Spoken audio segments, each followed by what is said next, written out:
Hey, what is going on, everybody? Welcome to Upkick MMA. It was the 374. I am Brendan. All right, UFC Fight Night, Rozenstruik versus Gaziev. A mixed bag here. We're going to go over all the fights. We're going to break them all down round by round. If you like this kind of thing, subscribe to the channel. That way the next video is coming out. Hit the like button if you like this video. I'd appreciate it. Let's start talking about some fights. Main event. Sorry. Whew. Main event. Rozenstruik looked good. He looked like he belonged here. Gaziev needs work to be charitable. So let's look at the stats. Let's go. Let's talk about this fight, huh? All right. So first round here, Gaziev trying to corral Rozenstruik and get him to the cage and hold on to him, but he's taking right hands and leg kicks. Right, not able to really get control of him, can't really hold on to him for a majority of this first round. Shoves him to the cage, nothing doing. More jabs, more right hands from Rozenstruik, because he's finally able to hold on to him against the cage with 1:40 left. Gets a takedown at 58 seconds, but you could still give this round to Rozenstruik. Okay, 1:46 seconds of control time. Yes, he did. Gaziev did land 8 shots, but Rozenstruik landed 13. Like the eye test would tell you, you go watch that round. Gaziev did not land any real damaging blows. I just don't see it. I don't understand how we keep getting into this where we have, a guy who has control time and we just default to giving him the round. You know what I mean? Anyway, you can score for either guy. I give it to Rozenstruik. I just went off of damage. He did more damage. Second round, Gaziev's moving in, hands down. It seems like all he wants to do is hold on to him, right? If he could do that, he would win, but he just couldn't do it. Rozenstruik using the jab to maintain the distance. Rozenstruik has stopped the low kick for some reason. He stopped throwing low kicks in this round for the first half of it. It was there for him, working really well, and then finally with 2:30 left, he throws it again. So I was like, okay, he recognized that he hasn't thrown it in a while. He has it there, and he starts using it again. Gaziev grabs the leg, but just can't get the takedown. Happy to stay in the clinch, getting warned for inactivity, and that's the kind of round that we're looking at here. 19-7 for Rozenstruik. Gaziev just not really putting out offense, just trying to hold on to the guy, holds on to him for 2 minutes. That's not effective offense, not effective grappling either. 20-18 is how I had it. Rozenstruik landed the low kicks to start the round, using the jab to the body and up top yet again. Gaziev is just taking jabs to the nose and barely holding his mouthpiece in. I said that, like, if it falls out because of the way he was holding on to it, I would almost be ready to take a point from him for delaying what was going on. You can't hold your mouthpiece barely in your mouth like that. That's not okay. If it's a bad mouthpiece, which it wasn't, it was because his nose was fucked up. But anyway, it's unreal how bad Gaziev looked. I had 30-27. You look at this round here, 47-5 for strikes landed. The Gaziev essentially had no offense. Fourth round, Gaziev looks like he's not used to people fighting back. He looks like he's used to being the bully. He's used to being the hammer, never been the nail. Right? The low kicks were there all day. I thought that could have put him away, but he didn't go with it that much. Rozenstruik snapping that jab out there, still landing it at will, now following up with the right hand, landing some big shots. I thought that might be a mistake, kind of getting into a brawl with him, giving Gaziev the chance. Didn't do anything. Gaziev went for a takedown, nothing there, just holding in the clinch again. Low kicks, again, could have been more. Mouthpiece falls out, like I said. It could be a point deduction. Obviously, that didn't happen.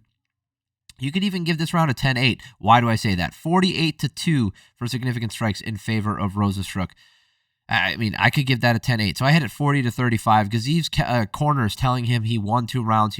And he's complaining to his coach. So they're arguing in their corner. Obviously, they're not speaking English, so we can't really tell exactly what they're saying. And the translator is not saying what Gaziev said because Mark Goddard immediately steps in.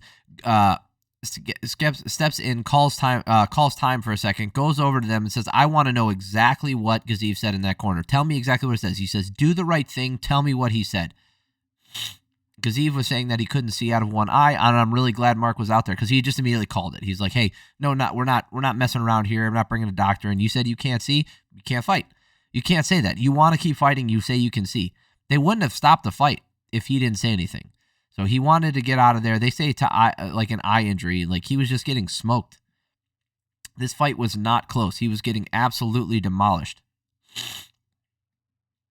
Man, like, so just looking at the scorecards here as it went to the final round, Derek clearly had it 2-2. So one judge did give him the first 2 rounds. I do not know how you give Gaziev that second round. I understand the first round. Don't agree with it, but I get it. Chris Lee, on the other hand, had all 4, and Saul D'Amato gave that first round to Gaziev, and then the rest to Rozenstruik. So as far as I'm concerned, this UFC heavyweight division is all over the place.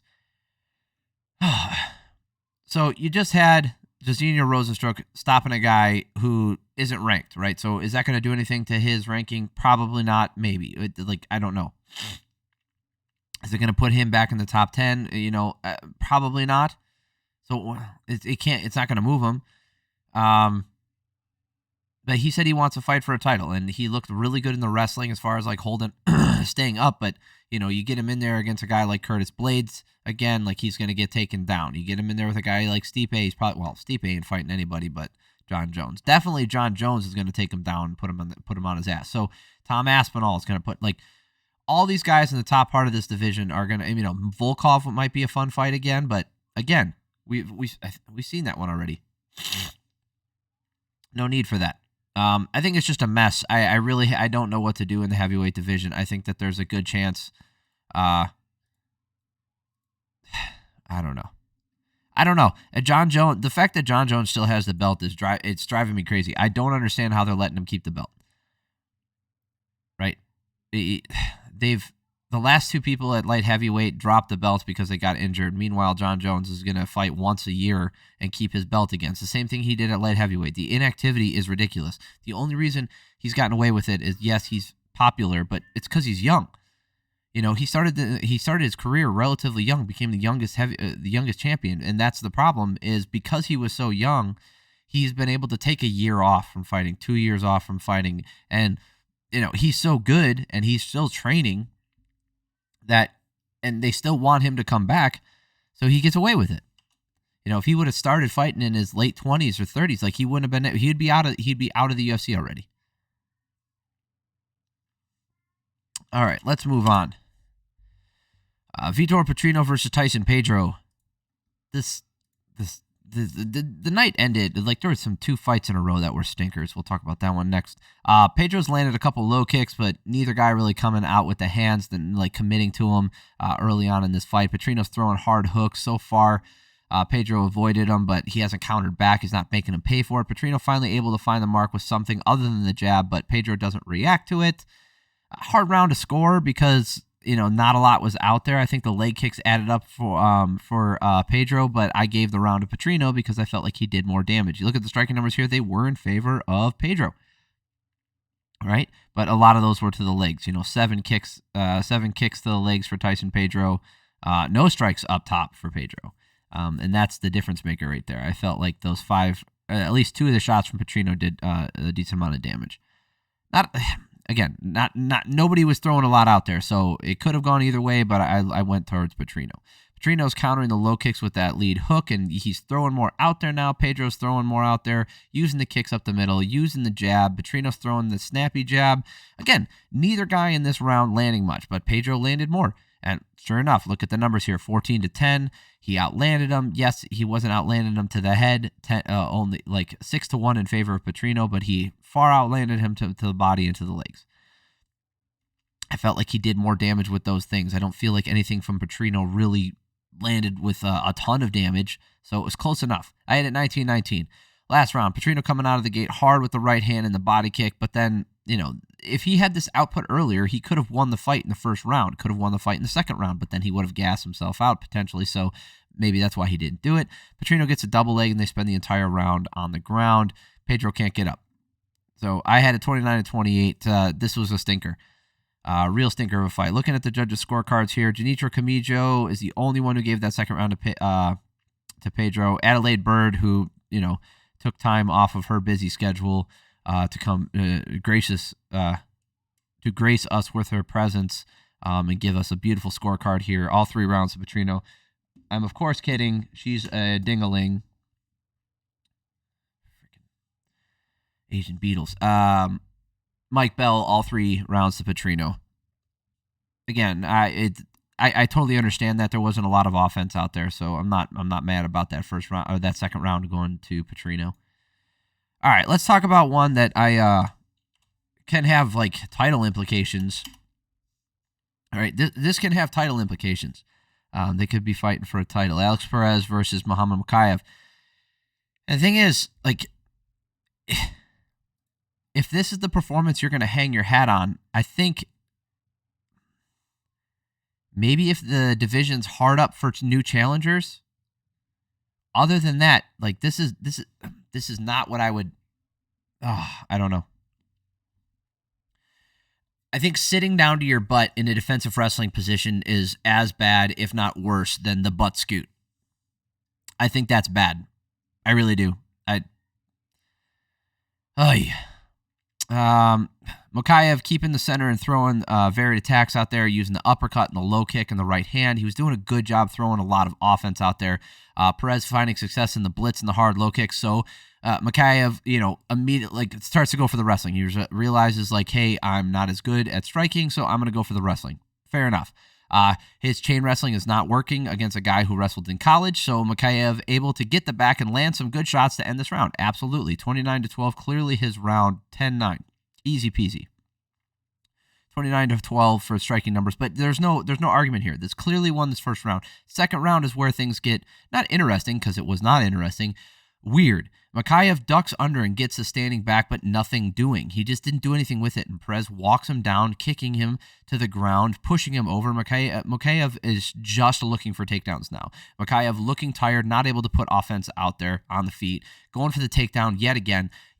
Look at the control time here. 1 minute and 59 seconds for Mokaev. I don't think so. I really don't. And then he was in the front headlock position for a significant period of time, and he even more so in the third round. But looking at the striking numbers here, 13-8 in favor of Perez, clearly his round. Mokaev did very little offense here, did nothing, did very little damage to none. 19-19. Third round, Mokaev just panic wrestling, hoping for the duck under. Mokaev is literally sitting down as he backs up, complaining about the knees.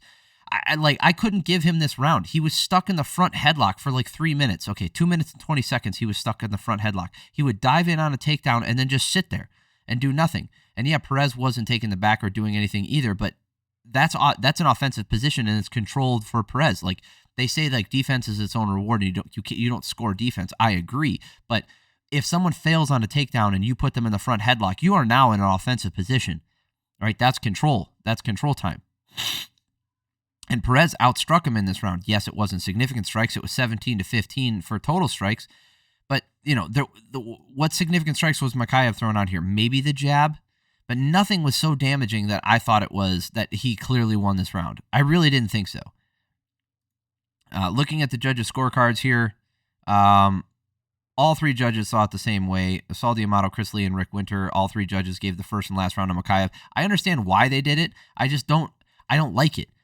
Like, when you have a guy who's going to sit down and, like, he's talking about being the next one, he's like, the champion, and, like, he's kind of insufferable when it comes to, like, his confidence in himself, despite losing 2 rounds and then getting saved by a bad referee decision in his last fight.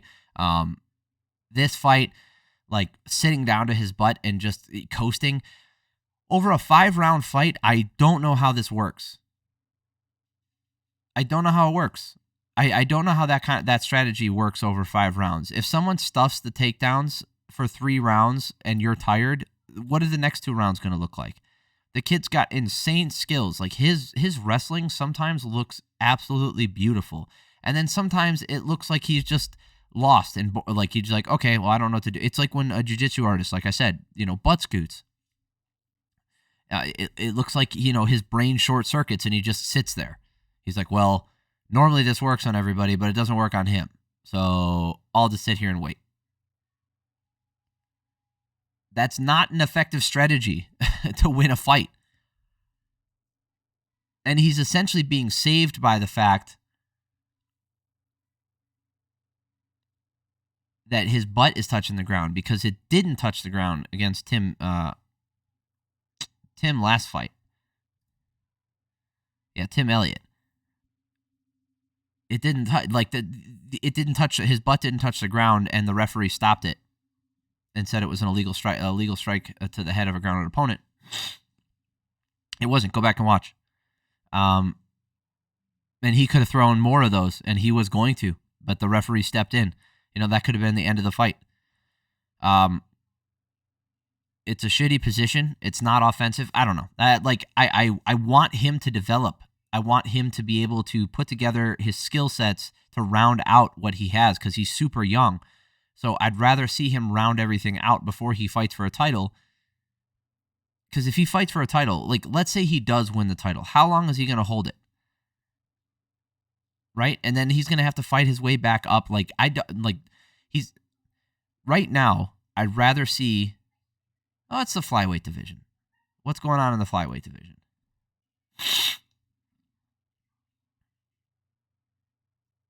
Yeah, I guess he's gonna jump over Manel Cop.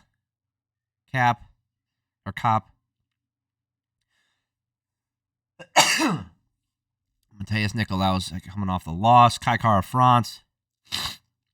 Amir Albazi, Brandon Moreno just coming off a loss, and Brandon Royval just coming off a win. So he could jump all them and fight for a title, I guess. I don't think that's the right move, though.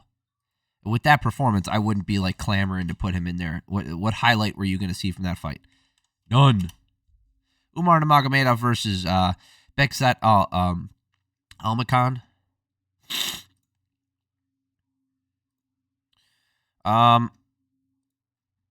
Not a good fight to watch. This was quite boring. Impressive, dominating ground control time. That's it.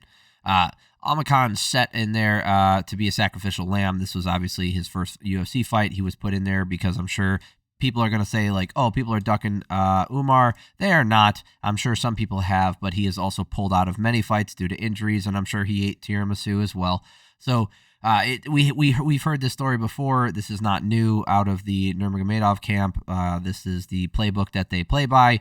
You avoid certain opponents, or you get injured enough times, then you fight some no-name opponents, still manage to get a higher ranking, fight for the title, and then retire after 3 defenses. So he's playing by the playbook. I think he's a better all-around fighter than Khabib was, but because his grappling's really good and his striking's better. But in this, he got caught by a right hand, gets dropped, and then immediately goes for a takedown. Classic Nurmagomedov round, right? He holds him down. There's very little striking, 7-2 in favor of Nurmagomedov.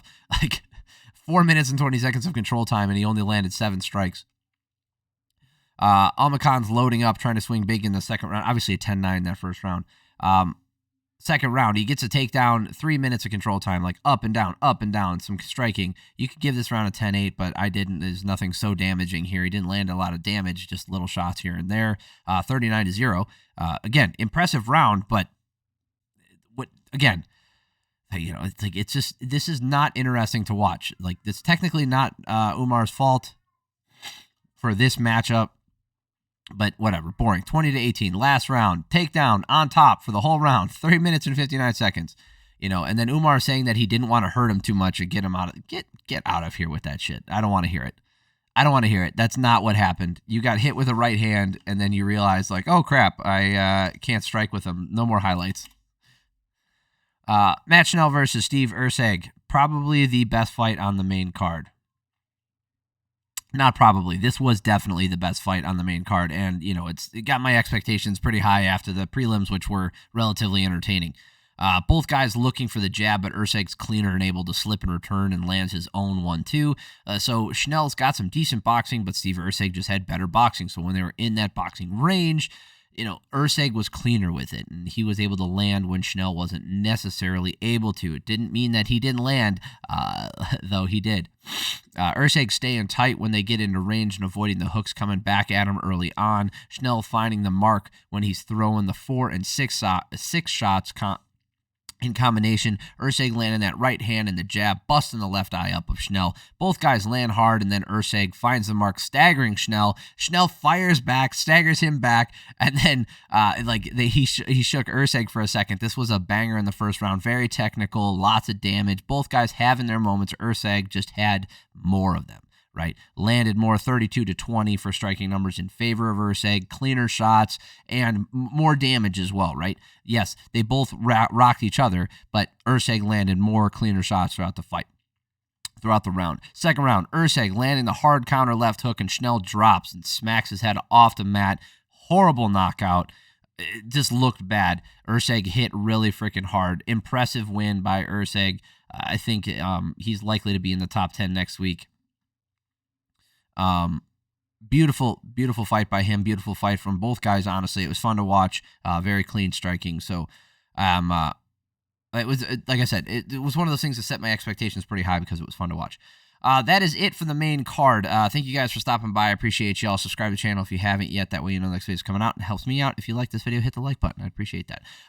Yeah, let me know down below if you guys made it this far. Comment down below. Let me know what you guys thought about the fights. Let me know what your favorite fight of the night was. Do you think that Mokaev should get a title shot off of that performance?